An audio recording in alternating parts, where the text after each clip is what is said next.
Aujourd'hui, on va parler de remorquage, André. Et la première chose à savoir, évidemment, c'est la capacité de son propre véhicule à remorquer. Il ne faut jamais l'excéder, cette capacité-là. Bon, parfait. Et un des éléments qui est le plus négligé par ceux qui vont remorquer, c'est l'état de la remorque elle-même. Oui. Les freins, les roulements et les pneus, souvent encore beaux, mais ils sont passés date. Oui. Et aussi les lumières qui éclairent comme des chandelles. Donc, tu remplaces ça par des DEL et c'est pas dispendieux. C'est pas dispendieux, puis c'est plus sécuritaire, évidemment. Maintenant, il y a deux grandes familles d'attache-remorques. Ce sont lesquelles?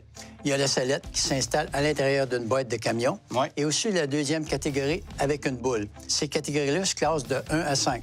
Catégorie 1, exemple, 2000 livres de capacité de tir avec 200 à 250 livres de capacité au timon. Bon, évidemment, il y a des qualités dans tout. Les attelages de remorque, c'est la même chose. Et moi, si je veux m'assurer d'acheter quelque chose de qualité, je m'en vais vers quoi?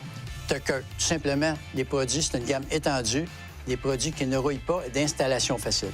Il y a des éléments à vérifier, par contre, lorsqu'on installe ça. Ce sont lesquels? Premièrement, la barre de tir, tu t'assures que la hauteur est bien ajustée et que la boule est bien installée dedans et aussi l'ajusteur de frein. Il y a aussi les connecteurs, parce que ça, c'est pas les mêmes sur tous les véhicules et sur toutes les remorques. Non. Tu as des 4 pins, des 5 pins et des 7 pins. Bien s'assurer que l'ensemble est bien connecté de la remorque au camion.